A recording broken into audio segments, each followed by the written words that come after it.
قرآن میں درجنوں مقامات پر لفظ شیطان کا ذکر آیا ہے، اور اللہ سبحانہ و تعالی نے شیطان کس کو قرار دیا، اس کی سب سے بہترین وضاحت ان تمام آیات میں ہے جن آیات میں یہ الفاظ آتے ہیں اِنَّهُ لَكُمْ عَدُوٌّ مُبِينٌ، جیسے کہ سورہ البقرہ کی اس آیت میں ہے یا ایھا الناس کلوا مما فی الارض حلالا طیبا ولا تتبعوا خطوات الشیطان انہ لکم عدو مبین۔ اللہ سبحانہ و تعالیٰ اس آیت میں کہتے ہیں اے وہ انسانوں جو زمین پر ہو، ہاں اس آیت میں زمین کی طرف اشارہ ہے، اے وہ انسانوں جو زمین پر ہو، کھاؤ اس میں سے جو زمین میں ہے، حلال ہو طیب ہو، اور نہ اتباع کرو شیطان کے خطوات کی۔ اب آگے اللہ سبحانہ و تعالی یہ وضاحت کرتے ہیں کہ شیطان ہے کیا۔ ویسے تو پچھلی ہی آیت میں اللہ سبحانہ و تعالی نے بالکل واضح کر دیا کہ جو حلال طیب نہیں ہے وہ شیطان کے خطوات ہیں، وہ شیطان ہے۔ آیت کے اگلے حصے میں اللہ سبحانہ و تعالی نے شیطان کی بالکل کھول کر صراحت کے ساتھ وضاحت کر دی۔ انہ اس میں کچھ شک نہیں، ہو یہ شیطان کی طرف اشارہ ہے، یعنی اس میں کچھ شک نہیں، وہ کون؟ شیطان، لکم تمہارے لیے ہے، عدون دشمن، مبین کہتے ہیں ہر وہ شے جو جدھر بھی نگاہ دڑائی جی موجود ہو۔ اس آیت میں اللہ سبحانہ و تعالیٰ نے بالکل واضح کر دیا کہ اس میں کچھ شک نہیں، وہ کیا؟ جو کچھ بھی تمہارے ارد گرد موجود ہے، جو کچھ بھی تمہارے ارد گرد موجود ہے وہ سب کا سب تمہارا دشمن ہے۔ وہ کیا ہے؟ وہ شیطان ہے۔ شیطان کہتے کسے ہیں؟ شیطان کہتے ہیں ہر اس شے کو جو انسان کو اللہ کی غلامی کی بجائے اللہ سبحانہ و تعالی کی بغاوت پر ابارے، جو شے انسان کو اللہ کی طرف جانے سے اپنی طرف کھینچے، ہر وہ شے شیطان کہلاتی ہے۔ تو اللہ سبحانہ و تعالی نے قرآن میں بالکل واضح کر دیا کہ ہر وہ شے جو تمہارے ارد گرد موجود ہے وہ شیطان ہے۔ ایک مقام پر اللہ سبحانہ و تعالی یہ کہتے ہیں، اور دوسرے مقام پر اللہ سبحانہ و تعالی اس کو کیا کہتے ہیں؟ اس کو حیات الدنیا کہہ دیتے ہیں، دنیا کا مال و متاع۔ یہ جو دنیا کی حیات ہے، جو کچھ تمہیں ارد گرد نظر آ رہا ہے، یہ سب کا سب کیا ہے؟ اللہ سبحانہ و تعالی دوسرے مقام پر کہتے ہیں یہ دھوکہ ہے۔ تو قرآن سے بھی الحمدللہ اللہ کے فضل سے ہم پر بالکل واضح ہو گیا کہ شیطان کیا ہے۔ شیطان ہر وہ شے ہے جو بھی ہمارے ارد گرد موجود ہے، اس میں سے جو ہمیں اللہ کی طرف جانے سے روکے اور اپنی طرف کھینچے۔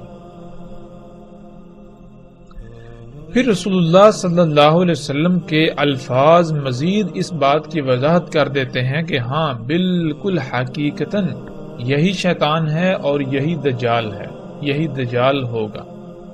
جیسا کہ ہم اس روایت میں بھی دیکھ سکتے ہیں، رسول اللہ صلی اللہ علیہ وسلم نے کہا اے اللہ میں تیری پناہ میں آتا ہوں دنیا کے فتنے سے۔ دنیا کا فتنہ کیا ہے؟ دنیا کا فتنہ دجال کا فتنہ ہے۔ اس روایت میں بھی بالکل واضح اللہ سبحانہ و تعالیٰ کے نبی اور رسول محمد رسول اللہ صلی اللہ علیہ وسلم نے فتنہ دجال کس کو قرار دیا؟ فتنہ دجال رسول اللہ صلی اللہ علیہ وسلم نے دنیا کے فتنے کو قرار دیا کہ دنیا کا فتنہ دجال ہے۔ ویسے تو پیچھے گزرنے والی روایات میں ہمارے لیے بالکل کسی قسم کے شک و شبے کی کوئی گنجائش نہیں رہتی کہ قیام الساعت کے قریب نکلنے والا دجال ہرگز انسان نہیں ہوگا، لیکن ان روایات نے بالکل کھول کر ہمارے سامنے رکھ دیا کہ دجال کیا ہوگا؟ دجال ہوگا حیات الدنیا، جو کہ انسان کے لیے شیطان ہے۔ اللہ سبحانہ و تعالیٰ نے حیات الدنیا کو ایک طرف قرآن میں انسان کے لیے دھوکہ قرار دیا تو دوسری طرف اسے شیطان قرار دیا، اور رسول اللہ صلی اللہ علیہ وسلم نے بھی اپنے الفاظ میں بالکل کھول کھول کر یہ واضح کر دیا کہ قیامت الساعت سے پہلے نکلنے والا دجال انسان نہیں ہوگا، اور اگر انسان نہیں ہوگا تو پھر کیا ہوگا؟ رسول اللہ صلی اللہ علیہ وسلم نے بالکل واضح کر دیا کہ وہ شیطان ہوگا۔ اور شیطان کیا ہے؟ شیطان ہر وہ شے ہے جو انسان کی ضرورت سے زائد ہے، اور اللہ سبحانہ و تعالیٰ نے قرآن میں بالکل واضح کر دیا کہ شیطان کیا ہے۔ شیطان ہے ہر وہ شے جو تمہارے ارد گرد موجود ہے، جو تمہیں اللہ کی طرف جانے سے روکتی ہے، جو تمہیں اللہ سبحانہ و تعالیٰ کی نافرمانی پر ابارتی ہے، جو تمہیں اپنی طرف کھینچ لیتی ہے۔ وہ کیا ہے؟ وہ حیات الدنیا۔ تو اس کے دھوکے میں نہ آ جائیں۔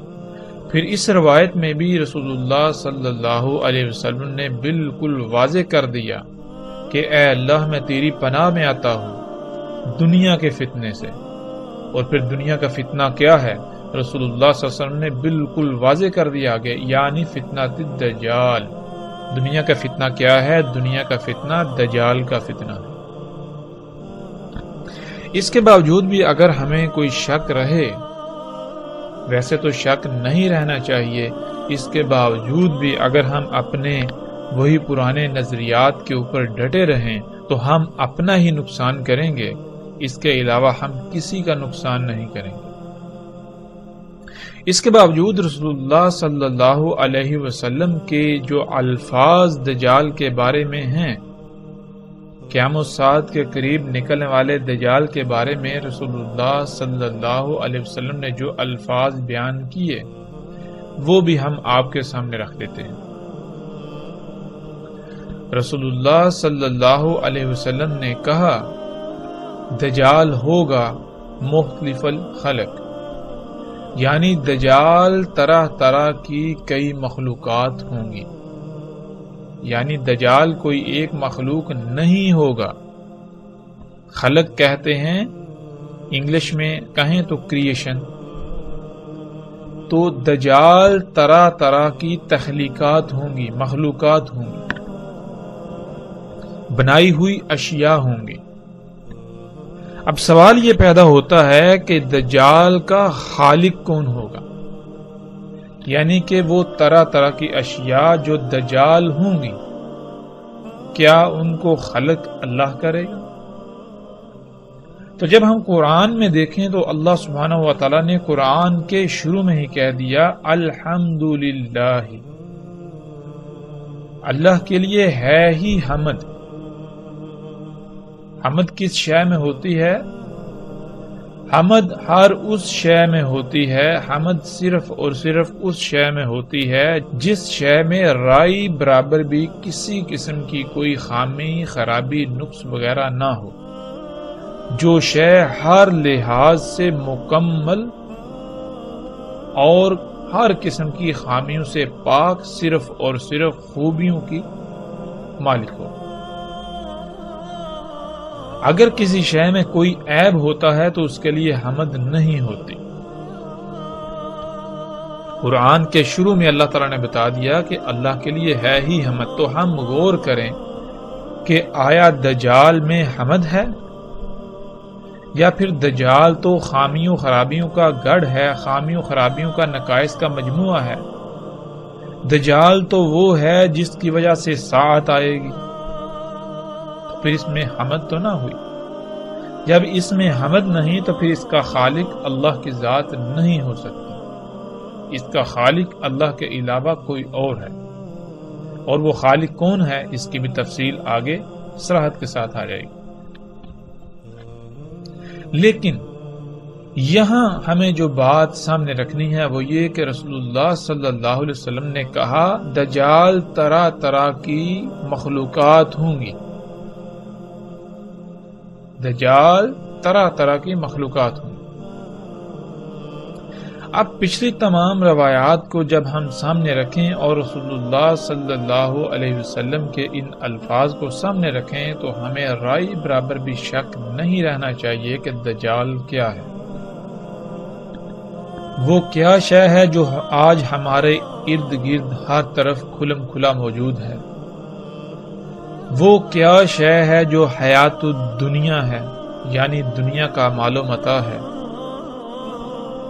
جس کے دھوکے کا انسان آج شکار ہو چکا ہے؟ یعنی وہ کیا شے ہے کہ جس کے پیچھے انسان دن رات ایک کیے ہوئے ہے، انسان کو یہ علم ہی نہیں، انسان کو یہ شعور ہی نہیں کہ وہ دنیا میں کس مقصد کے لیے بھیجا گیا، کیوں بھیجا گیا، وہ مقصد پورا کیسے ہو۔ آج انسان کا مقصد ہی یہ بن چکا ہے کہ وہ زیادہ سے زیادہ حیات الدنیا جو ہے وہ اکٹھا کر لے، دنیاوی مال و متاع اکٹھا کر لے۔ اور کون سا دنیاوی مال و متاع؟ جو انسان کے اپنے ہی ہاتھوں سے خلق کی ہوئی طرح طرح کی مخلوقات ہیں، جن کو انسان اپنے لیے آسائشیں اور سہولتیں کہتا ہے۔ بہرحال انشاءاللہ اللہ کے فضل سے جیسے جیسے پروگرام میں ہم آگے بڑھیں گے تو ہر بات کی کھل کر وضاحت ہوتی چلی جائے گی۔